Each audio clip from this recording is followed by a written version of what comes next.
Mister ladies channel viewers அனைவருக்கும் வணக்கம். இன்னைக்கு நம்ம என்ன பார்க்க இருக்கிறோம் அப்படின்னு சொன்னோம்னா, உங்களுக்கு படிக்கட்டு ஏறினாலே உடனே மூச்சு வாங்குதா? நீங்க கொஞ்ச தூரம் நடந்தாலே உங்களுக்கு மூச்சு வாங்குதா? அப்ப இதுக்கு காரணம் தான் என்னங்க? முன்னாடி எல்லாம் பார்த்தோம்னா நான் பயங்கர ஆக்டிவா இருப்பேங்க. படிக்கட்டுலாம் கட கட கட கடன்னு ஏறுவேன். ஆனா அது போல பாத்தீங்கன்னா நடந்தா கிலோமீட்டர் கணக்கில் நடப்பேன். ஆனா இப்ப கொஞ்ச தூரம் நடந்தாலே மூச்சு வாங்குதுங்க. இதுக்கு என்னதாங்க காரணம் அப்படின்னு சொல்லிட்டு இன்னமும் நிறைய பேர் அந்த கன்ஃபியூஷன்ல இருக்கீங்க. அப்ப அதற்கு ஒரு தெளிவான ஒரு விஷயமும், அதற்கு என்னெல்லாம் பண்ணனா அந்த மாதிரிலாம் பிரச்சனை இல்லாம பாதுகாத்துக்கலாம் அப்படின்ற விஷயத்தையும் தான் நம்ம இந்த பதிவுல பார்க்க போறோம். இப்ப நீங்க பாருங்க, உங்களுடைய உடம்ப தூக்கி நீங்க முன்னாடி வேகமா நடக்கப்படும் பொழுது மூச்சு வாங்கல. ஆனா இப்போ உங்க உடம்ப தூக்கி நீங்க வேகமா நடக்கப்படும் பொழுது உங்களுக்கு மூச்சு வாங்குது.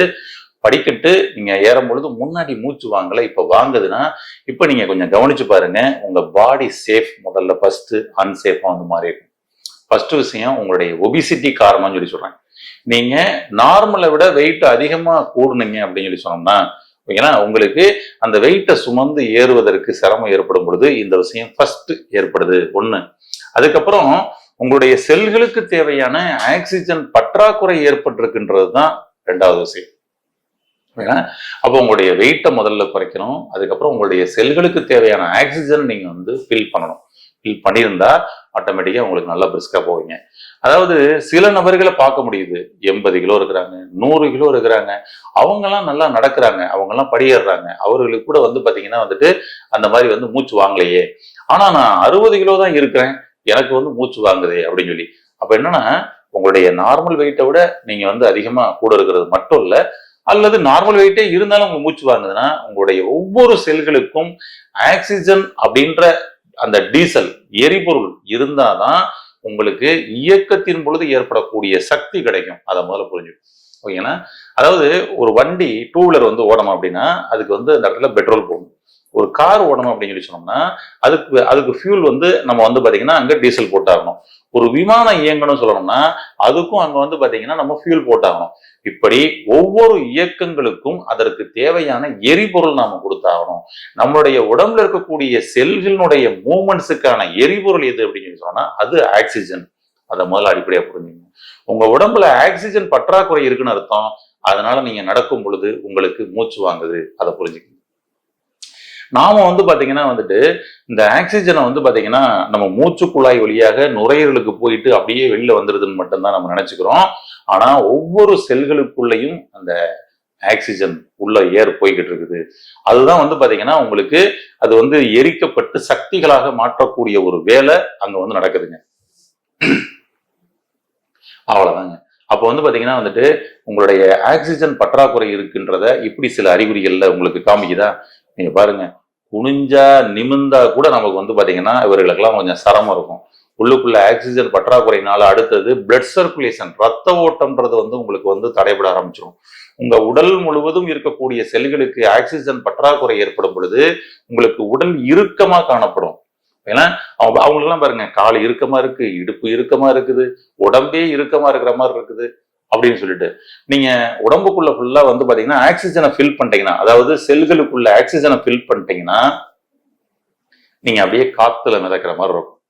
அதான் நம்மளுடைய முன்னோர்கள் சொல்லுவாங்க, காற்றடைத்த பையடா அப்படின்னு. உடம்ப காற்றடைத்த பையடா அப்படின்னு சொல்லி எங்கெங்க காத்து அடைச்சிருக்கிறோம் அப்படின்னா ஒவ்வொரு செல்களுக்குள்ளேயும் காத்து அடைச்சிருக்கிறோம். அவ்வளவுதான் விஷயம். அப்ப ஒவ்வொரு செல்களுக்குள்ளேயும் காத்து அடைச்சிருந்தா ஒவ்வொரு அணுக்களும் காற்று நிரப்பப்பட்டிருந்தா எப்படி இருக்கும்? பலூன் மாதிரி மிதப்போம். ஆனா நம்ம அந்த பூமியினுடைய ஈர்ப்பு சக்தியில நாம அந்த பூமியோட நின்றுகிட்டே இருக்கிற மாதிரி நம்மளை இழுத்து பிடிச்சி கட்டிருக்கு. அவ்வளவுதான். ஆனா நம்ம பாத்தீங்கன்னா அப்படி மேனுகிட்டு இருப்போம். அதனாலதான் சில பேரு 100 கிலோ 120 கிலோ இருக்கக்கூடிய நபர்கள் தினம்தோறும் மூச்சு பயிற்சி பண்ணி ஆக்சிஜனை ஃபில் பண்ணி வச்சிருந்தாங்க அப்படின்னா அவர்களுக்கு படியேறும் பொழுது ஒண்ணுமே டிஸ்டர்பன்ஸ் இல்லை, அவர்களுக்கு நடக்கப்படும் பொழுது ஒன்றும் டிஸ்டர்பன்ஸ் இல்லை. நீங்க இப்ப நம்ம என்ன பண்ணிக்கிட்டு இருக்கிறோம்னா 10க்கு 10 பெட்ரூமுக்குள்ளேயே படுத்து தூங்குறோம். அப்புறம் பாத்தீங்கன்னா ஏசியை போட்டு நம்ம உள்ளுக்குள்ள இருக்கக்கூடிய அந்த ஆக்சிஜனை எல்லாத்தையும் எடுத்து அதை பூரா பாத்தீங்கன்னா நம்ம சுவாசிச்சு கார்பன் டை ஆக்சைடா வெளியே கொடுத்துருப்போம்ல, அதையும் திரும்ப இது பாத்தீங்கன்னா ரொட்டேஷன் பண்ணி கொடுத்துக்கிட்டு இருக்கிறது மட்டும் இல்லாம கூலிங்கா கொடுத்து நம்ம உடம்புக்குள்ள சுத்தமான ஆக்சிஜன் போற வேலையே நடக்கல. சரி, அதுக்கப்புறம் நம்ம வெளியில பாத்தீங்கன்னா நடந்து போனோம் பல வேலைகளுக்கு. கடைசியில வந்து பாத்தீங்கன்னா இப்ப டூ வீலர்ல போக ஆரம்பிச்சோம். அங்க டூ வீலர்ல போகப்படும் பொழுது வேகமான காத்து இங்க என்னப்பா இதுன்னு சொல்லி ஃபில்டர் பண்ணி எடுக்கிறதுக்கே எவ்வளவு சிரமப்படும் அப்படின்னா கொஞ்சம் யோசிச்சு பாத்துக்கிறோமா. அப்ப நிதானமா வந்து உங்களுடைய மூக்கு துவாரத்துக்குள்ள போக வேண்டிய காத்து வேகமா வந்தா எப்படிங்க இருக்கும். எல்லாரையும் வந்து வரிசையில வந்து ஒரு பொருள் வாங்கிட்டு போறதுக்கும் முது முது முது முது மொத்தமா தள்ளினா எப்படி இருக்கும். அப்ப ஃபில்ட்ரேஷன் எல்லாத்தையும் தடை பண்ணி அனுப்பவா வேணாமான்னு சொல்லி ஒரு கட்டத்துல க்ளோஸ் பண்ணக்கூடிய வேலை கூட நடக்கலாம். ஓகேங்களா. ஆமா, கேட்டு அடைக்கலாம், அப்படிலாம் நடக்கலாம். ஓகேங்களா. அதுக்கப்புறம் காருக்குள்ள ஏறி உட்காந்தோம்னா காருக்குள்ள ஏசியை போட்டு சப்போஸ் கார்ல டிராவல் பண்றவங்க அப்ப அதுவும் ஒரு அடைச்ச ரூமுக்குள்ள இருக்கிற மாதிரி. இன்னைக்கு ஆபீஸ் எல்லாமே வந்து பாத்தீங்கன்னா முதல்ல ஓப்பன் ஸ்பேஸா இருந்தது. எல்லா பக்கமும் ஜன்னல் வச்சிருந்தோம் ஆபீஸ்ல, அலுவலகங்கள்ல. இன்னைக்கு அலுவலகங்கள்ல ஜன்னலே கிடையாதுங்க, ஃபுல்லா க்ளோஸ்டு. ஆமா, அப்ப க்ளோஸ்டு ஹவுஸ், க்ளோஸ்டு நம்ம ஆபீஸ் ரூம், அப்படி இதுக்குள்ள நம்ம வந்து எப்படிங்க சுத்தமான ஆக்சிஜனை சுவாசிக்க முடியும். காலை பொழுதுல ஏதாவது ஆக்சிஜனை சுவாசிக்கிறதுக்கு நேரமாவது நமக்கு இருக்குதா பாருங்க. படு வேகமா ஓடிட்டு இருக்கும். அதனால நம்ம உடம்புக்குள்ள இருக்கக்கூடிய ஒவ்வொரு செல்களுக்கும் ஆக்சிஜன் பற்றாக்குறை அப்படின்றது நமக்கு வந்து ஏற்பட ஆரம்பிக்குது. இதைத்தான் நம்ம முதல்ல அடிப்படையா புரிஞ்சுக்கணும். இந்த ஆக்சிஜனை மட்டும் ஃபில் பண்ணுங்க, என்ன மாற்றம் நடக்குது பாருங்க. இதுக்கு என்னங்க பண்ணணும். அப்ப என்னோட உடம்புக்குள்ள ஆக்சிஜனை நான் ஃபில் பண்ணிட்டேன்னா நான் உடம்பு அப்பனா லேஸ் ஆயிருமா, நான் நடக்கும் பொழுது மூச்சு வாங்காதா, படியேறும் பொழுது மூச்சு வாங்காதா அப்படின்னா நான் தான் ஏற்கனவே சொல்லிட்டேன். உடம்பில் இருக்கக்கூடிய ஒவ்வொரு செல்களுக்குள்ளும் ஆக்சிஜனை ஃபில் பண்ணீங்கன்னா நீங்க பலூன் போல பறக்கலாம், மிதக்கலாம். ஓகே. ஆமா, அதாவது தண்ணியில ஒருத்தர் வந்து மிதந்துகிட்டே இருக்கிறாரு, நீச்சலே அடிக்காம, அவர் இந்த யோகா பண்றவரு அப்படின்னு சொல்லி கேள்விப்பட்டிருப்பீங்க. அது என்னங்க பண்றாங்க, வேற ஒண்ணுமே இல்ல, உடம்புக்குள்ள ஃபுல்லா காத்த ஃபில் பண்ணிட்டா பலூன் போல மிதக்கலாம், அவ்வளவுதான் விஷயம். பலூன் என்னைக்காவது தண்ணிக்குள்ள முங்கியிருக்கா பாருங்க. பலூனுக்குள்ள காத்த ஃபில் பண்ணிட்டு பலூன் வச்சு பாருங்களேன், அது வந்து பாத்தீங்கன்னா மிதக்க மட்டும் தான் செய்யும், மூழ்காது. அதுக்கு மேல நாம படுத்தாலும் நம்மளையும் சேர்த்துதான் மிதக்கும், அவ்வளவுதான். அதனால நீங்க உள்ளுக்குள்ள ஆக்சிஜனை ஃபில் பண்ணிட்டீங்கன்னா அதுக்கு மேல உங்களுக்கு வெயிட் போட்டாலும் நீங்க எதுவும் வெயிட் தூக்கிட்டு போனாலும் உங்க உடம்பு லேசா தான் இருக்கும். என்ன பண்ணலாம், இந்த ஆக்சிஜனை ஃபில் பண்றதுக்கு என்னங்க பண்ணலாம் அப்படின்னு சொல்லி சொன்னோம்னா, இதுக்கு வந்து பாத்தீங்கன்னா சுத்தமான ஆக்சிஜனை நீங்க உள்ள கொண்டு போனீங்கன்னா அது ரொம்ப ரொம்ப அற்புதமான மாற்றத்தை கொடுக்கும். இன்னைக்கு சுத்தமான ஆக்சிஜன் எல்லாம் இனிமேல் உங்களுக்கு வந்து பாத்தீங்கன்னா வந்துட்டு பால் பாக்கெட் மாதிரி கேஸ் சிலிண்டர் மாதிரி வரப்போகுது. இனிமேல் அதை வாங்கி தான் நீங்க சுவாசிக்கணும். ஏன்னா இங்க சுத்தமான ஆக்சிஜனே இல்லையே, நம்ம ஃபுல்லா பொல்யூஷன். சரிங்களா. ஃபுல்லா வந்து பாத்தீங்கன்னா டூ வீலர் ஃபோர் வீலர்னு சொல்லிட்டு என்ன பண்றோம்னா இருக்கிற காத்தை எல்லாத்தையும் வந்து பாத்தீங்கன்னா வந்துட்டு அசுத்தமாக்கிட்டோம். ஆனாலும் இந்த பிரபஞ்சம் எப்பொழுதுமே என்ன பண்ணிக்கிட்டு இருக்குது அப்படின்னா நமக்கு தேவையான ஆரோக்கியத்துக்கு தேவையான நம்ம அத்தியாவசியத்துக்கு தேவையான எல்லா விஷயங்களையும் மீண்டும் மீண்டும் நியூட்ரல் பண்ணி கொடுத்துக்கிட்டே இருக்குது. நீங்க பாருங்க, காலையில எந்திரிச்சதுல இருந்து நைட்டு வரைக்கும் நீங்க இங்க இருக்கக்கூடிய காத்த பொலிசன் ஆக்கிட்டீங்க. ஆனா பிரபஞ்சம் என்ன பண்ணுதுன்னா உங்களுக்கு விடியற்காலம் 3 மணிக்குல இருந்து அந்த காத்தை எல்லாத்தையும் வந்து பாத்தீங்கன்னா வந்துட்டு அதை ஃபில்டர் பண்ணி திரும்பவும் வந்து 3 மணிக்கு மேல சுத்தமான காத்தா நமக்கு கொடுக்க ஆரம்பிச்சிருக்கு. அப்ப இந்த விடியற்காலம் 3 மணிக்கெல்லாம் வந்து பார்த்தோம்னா அப்போ வந்து பாத்தீங்கன்னா ஒரு இதமான அதே இடத்துல அசுத்தப்பட்ட காத்து இந்த இடத்துலயே வந்து பாத்தீங்கன்னா இப்ப இதமான காத்து வரும் பாருங்க. அதனாலதான் சொல்லியிருந்தாங்க அதிகாலை காற்று, இந்த பிரம்ம முகூர்த்த காற்று, ஓகேங்களா, அந்த காத்து சுத்தமா ஃபில்டர் பண்ணி வருங்க. அதை நீங்க எந்த ஒரு எக்யூப்மெண்ட்ஸ்ல வந்து அந்த அளவுக்கு ஃபில்ட்ரேஷன் பண்ணி நீங்க காத்தை தயாரிக்கவே முடியாதுங்க. அதான் நேச்சர். நேச்சரே அதை வந்து பாத்தீங்கன்னா சுத்தப்படுத்துது. அப்படி ஒரு அற்புதமான ஒரு விஷயம் எப்ப நடக்குதுன்னா அதிகாலை நேரத்துல நடக்குது. அதனால அந்த அதிகாலை நேரத்துல தான் நீங்க வந்து பாத்தீங்கன்னா ஆக்சிஜனை ஃபீல் பண்ணணும் பெட்டர். அதனாலதான் ஒரு யோகா உள்ள போனீங்கன்னா ஒரு நேச்சுரோபதி மருத்துவர்களை சந்திச்சீங்கன்னா என்ன சொல்லுவாங்க, அதிகாலை பிரம்ம முகூர்த்தத்துல நீங்க மூச்சு பயிற்சி பண்ணுங்க. அப்ப அதிகாலை பிரம்ம முகூர்த்தத்துலதான் மூச்சு பயிற்சி பண்ணா நமக்கு பலன் கிடைக்குமா அப்படின்னா இப்போ உங்களுக்கு புரிஞ்சிருக்கும். அதிகாலை பிரம்ம முகூர்த்த நேரத்துலதான் வந்து பாத்தீங்கன்னா இங்க எல்லாம் சுத்தப்படுத்தி அப்படி பியூர் ஏரா நமக்கு வந்து கொடுக்குது.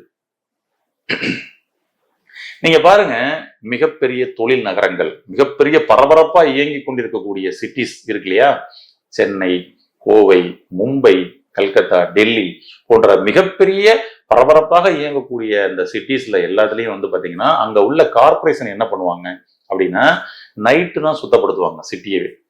நைட்டு எல்லாம் சுத்தப்படுத்திட்டு விடிய காலம் திரும்ப புது சிட்டியா கொடுத்துருவாங்க. சரிங்களா. இந்த பிரபஞ்சம் அப்படிதான் பண்ணிட்டு இருக்கு. நீங்க காலையிலிருந்து பண்ண குப்பைகள் எல்லாத்தையும் நைட்டு சுத்தப்படுத்துது. நைட்டு சுத்தப்படுத்தி விடிய காலம் திரும்பவும் புதுசா கொடுக்குது. நம்ம உடம்புக்குள்ளயும் சுத்தப்படுத்துற மிஷின் இருக்கு பாத்தீங்களா, கல்லீரல், லிவர், இவரும் அதான் பண்றாரு. நைட்டு தான் சுத்தப்படுத்துறாரு. நைட்டு 11 மணில இருந்து 3 மணி வரைக்கும் சுத்தப்படுத்திட்டு 3 மணிக்கு மேல நமக்கு பியூர் பிளட்டா கொடுத்துறாரு. அவ்வளவுதான். ஆனா நம்ம திரும்ப திரும்ப திரும்ப திரும்ப சாக்கடையாக்கிக்கிட்டே இருக்கிறோம் நம்மளுடைய ரத்தத்தை. திரும்ப திரும்ப திரும்ப பொலிசன் ஆக்கிக்கிட்டே இருக்கிறோம் நம்ம ஏர். அவ்வளவுதாங்க. அப்ப நல்ல ஃபில்டர் பண்ணி பியூர் ஏரா கொடுக்கப்படும் பொழுது நம்ம சுவாசிச்சோம்னா பெட்டர். 3 மணிக்கு எந்திரிச்சு நீங்க மூச்சு பயிற்சி பண்ண முடியாதுங்க. ஆனா அதே நீங்க 4:30ல இருந்து 6 மணிக்குள்ள நீங்க எந்திரிச்சு மூச்சு பயிற்சி பண்ணீங்க அப்படின்னா என்ன நடக்கும் அப்படின்னா, உங்களுடைய ஒவ்வொரு செல்களுக்குள்ளும் ஆக்சிஜன் ஃபில் ஆயிருக்கும். நீங்க மிதக்கிறத உங்களால ஃபீல் பண்ண முடியுங்க. நீங்க படி ஏறும் பொழுது அப்படியே பறக்கிற மாதிரி ஏறணுமா, அதிகாலை மூச்சு பயிற்சி. நீங்க நடக்கப்படும் பொழுது நீங்க நடக்கிறதே அப்படியே பாத்தீங்கன்னா பறக்கிற மாதிரி மிதக்கிற மாதிரி நடக்கணுமா, அதிகாலை மூச்சு பயிற்சி. இதை கடைபிடியுங்கள். உங்களுக்கு வித்தின் 3 டேஸ்லயே இந்த மாற்றம் தெரியும். அப்படியே லேசானதை அதை நீங்க ரெகுலரா பண்ணீங்கன்னா, அதாவது ஒரு 3 வருஷம் 5 வருஷம் இப்பெல்லாம் தொடர்ந்து பண்ணிக்கிட்டு இருக்க மூச்சு பயிற்சி பண்ணிக்கிட்டு இருக்கக்கூடிய நபரை கேட்டு பாருங்க. உடம்பு அவங்களுக்கு காத்து மாதிரி இருக்கும், லேசா இருக்கும். ஆமா, நீங்க ஒரு நாள் மூச்சு பயிற்சி நான் இன்னைக்கு பண்ணலங்க, அதனால கொஞ்சம் லேசா இல்லைங்க, இறுக்கமா இருக்குதுங்க அப்படின்னு கூட அவங்க சில பேர் ஃபீல் பண்ணி சொல்லலாம். டெய்லி மூச்சு பயிற்சி பண்ணணும். ஓகேங்களா? ஏதோ ஒரு 3 வருஷம் பண்ணிட்டு அதுக்கப்புறம் நான் விட்டுட்டேன். 3 வருஷம் பண்ணப்ப சூப்பரா இருந்தேங்க. நிறைய பேரோட எக்ஸ்பீரியன்ஸ் இருக்கும் பாருங்க. அப்பனா லைஃப் டைம் பண்ணுமாங்க. லைஃப் டைம் தாங்க. ஏன்னா ஒரு 2 வீலர் வாங்கிட்டு நீங்க 1 வருஷத்துக்கு சேர்த்து ஒரே தடவை பெட்ரோல் போட்டு ஓட்ட முடியுமா? லைஃப் டைம் தான், டெய்லி தான். அப்ப டெய்லி நம்ம அந்த மூச்சு பயிற்சி மட்டும் பண்ணுங்க. உங்களுடைய செல்களுக்கு தேவையான ஆக்சிஜன் கிடைக்கும். நீங்க படி ஏறலாம் தயக்கம் இல்லாமல். ஆக்சிஜனை நிரப்பி உங்களுடைய உடலை ஆரோக்கியப்படுத்த வாழ்த்துக்கள். நன்றி.